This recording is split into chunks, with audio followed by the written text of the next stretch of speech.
Hello everyone, welcome to my channel the Mathesian. आज मैं आपको कराऊंगी एक्सरसाइज 3.2 का question number 2 on comparing the ratio A1 by A2, B1 by B2 and C1 by C2. Find out whether lines representing the following pair of linear equation intersect at a point parallel or coincident. मैंने आपको previous video में समझाया था कि intersecting at a point किस condition में आता है, पैरेलल लाइन किस कंडीशन में आता है, कोइंसिडेंट लाइन किस कंडीशन में आता है। फिर भी आपको डीप में समझना हो तो मैं डिस्क्रिप्शन बॉक्स में उसका लिंक मेंशन कर रही हूँ, तो आप वहां पे जाके एक बार देख सकते हैं। मैं आपको शॉर्ट में यहाँ पे फिर भी आपको एक बार बता देती हूँ। हमारे पास जैसे दो लाइन्स होती हैं, तो दो लाइन्स हमको कैसे, या तो ऐसे मिलेगी या हमें लाइन के ऊपर लाइन मिलेगी या हमें पैरेलल लाइन मिलेगी। ठीक है, ये इंटरसेक्टिंग एक बार इंटरसेक्ट मींस एक बार पॉइंट जो मिल रहा है उसको अपन क्या बोलते हैं, इंटरसेक्टिंग लाइन। इंटरसेक्टिंग लाइन ये होता है कोइंसिडेंट, सॉरी ये होता है आपका कंसिस्टेंट। कंसिस्टेंट क्यों हुआ ये, क्योंकि एक पॉइंट पे जब ये मैट होता है तो हमें x और y की वैल्यू दे जाता है। इसका एक और चीज बोला जाता है यूनिक सॉल्यूशन, क्योंकि ये हमें क्या देता है, यूनिक सॉल्यूशन या एक सॉल्यूशन देता है। ठीक है, अब ये है लाइन के ऊपर लाइन। ग्राफिकली आपने देखा होगा पिछले एक्सरसाइज में, आपको कभी कभी ग्राफ में कैसे लाइन के ऊपर लाइन आती है, तो इसको अपन क्या बोलते हैं, कोइंसिडेंट लाइन। कोइंसिडेंट लाइन, इसको भी अपन कंसिस्टेंट ही बोलते हैं, और ये हर पॉइंट पे मैट होती है, इसलिए हम इसको क्या बोलते हैं, इनफिनाइट मेनी सॉल्यूशंस। ठीक है, अब आपकी पैरेलल लाइन किस कंडीशन में आती है, पैरेलल लाइन जब आती है तो इसको पैरेलल लाइन बोलते हैं। इसमें ये कहीं पे भी मैट नहीं होती है तो ये होता है इनकंसिस्टेंट, क्योंकि ये एक भी हमें आंसर नहीं देती है, तो इसका आ जाता है नो सॉल्यूशन। इसके कुछ सिचुएशंस भी रहती हैं, आप इक्वेशन को देख के भी बता सकते हैं कि ये इंटरसेक्टिंग लाइन है कि कोइंसिडेंट लाइन है कि पैरेलल लाइन है। इंटरसेक्टिंग कब बताएंगे आप, इंटरसेक्टिंग कब बताएंगे आप, जब A1 divided by A2 equal नहीं होगा B1 डिवाइडेड बाय B2, तो आप बता सकते हैं कि ये इंटरसेक्टिंग लाइन ही प्रेजेंट करेगा।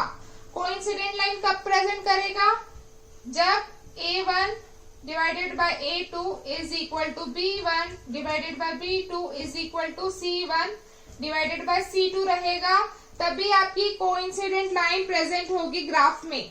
पैरेलल लाइन कब प्रेजेंट होगी, जब आपका A1 divided by A2 equal रहेगा B1 divided by B2 but not equal to C1 divided by C2।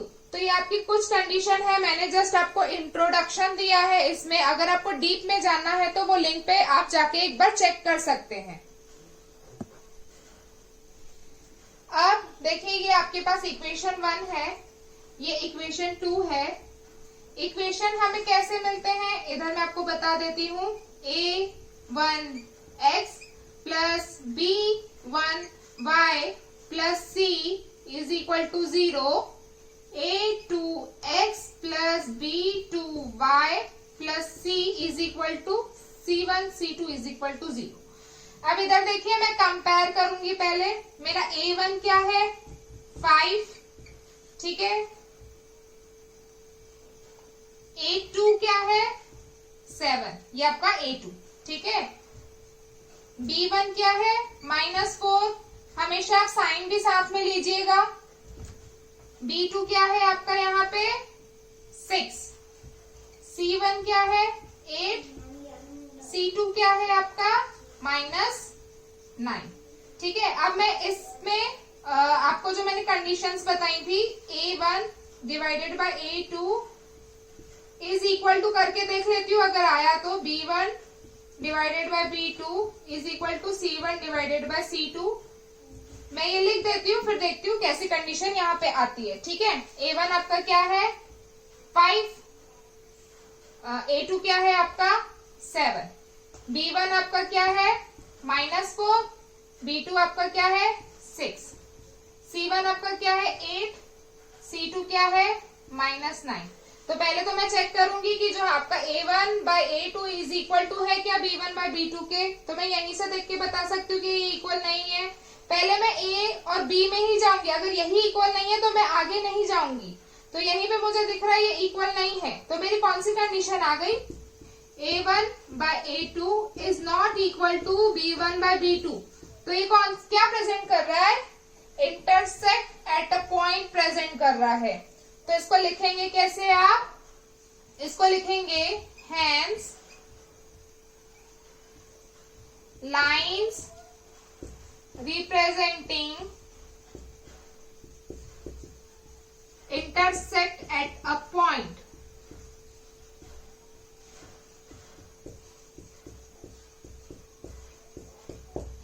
अब मैं आपको सेकेंड क्वेश्चन का सेकेंड इक्वेशन बताऊंगी। फर्स्ट इक्वेशन मैंने बताया है, अब सेकेंड देखिए। सेकेंड इक्वेशन है आपके ये फर्स्ट इक्वेशन, ये सेकेंड इक्वेशन सेम में हम कंपेयर करेंगे। कंपेयर करेंगे तो आपका A1 क्या है 9, A2 क्या है 18, B1 क्या है 3, B2 है आपका 6, C है आपका 12, C2 है आपका 24। सेम हम कैसे लेते हैं, A1x plus B1y plus C1 is equal to 0, A2x plus B2y plus C2 is equal to 0। अब हम क्या करेंगे, A1 डिवाइडेड बाय A2 लिख देंगे is equal to B1 divided by B2 लिख देंगे is equal to C1 divided by C2 लिख देंगे। अगर A1 divided by A2 equal होता है तो हम आगे जाएंगे, वरना यहीं पे A नॉट इक्वल टू करके अपन डिसाइड कर लेंगे कि कौन सी सिचुएशन में ये बैठ रहा है। ठीक है, अब आपका A1 क्या है, यहाँ पे देखिए वैल्यू पुट करती हूँ, तो आपका है 9, A2 है आपका 18 इज इक्वल टू B1 आपका क्या है 3, B2 है आपका 6, C1 है 12, C2 है आपका 24। अब देखिए मैं इसको अगर कट करूं, फ्रैक्शन में लाऊं, सिंपल फ्रैक्शन में, तो कैसा हो जाएगा, 9 1 जा 9, 9 2 जा 18, 3 1 जा 3, 3 2 जा 6, 12 1 जा 12, 12 2 जा 24 हो गए। A1 by A2 is equal to B1 by B2 is equal to C1 by C2। ये क्या प्रेजेंट कर रहा है, ये आपको प्रेजेंट कर रहा है कोइंसिडेंट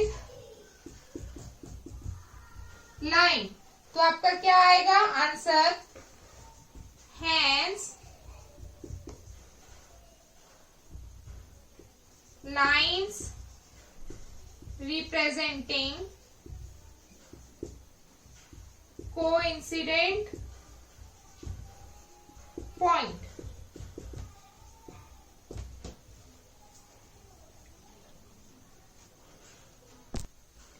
अब मैं आपको क्वेश्चन नंबर 2 का ही थर्ड पार्ट बताऊंगी। थर्ड पार्ट हम देख लेते हैं। यहाँ पे आपका A1 क्या है 6, A2 क्या है -3, सॉरी A2 आपका 2 है, B1 आपका है -3, B2 आपका है, यहाँ पे y के साथ कुछ भी नहीं है तो क्या होगा -1, C1 आपका है 10 और C2 आपका है 9। अब मैं क्या करूंगी, A1 by A2 is equal to B1 by B2 is equal to C1 by C2। Value put करूंगी, 6 divided by 2 is equal to -3 divided by -1 is equal to 10 divided by 9।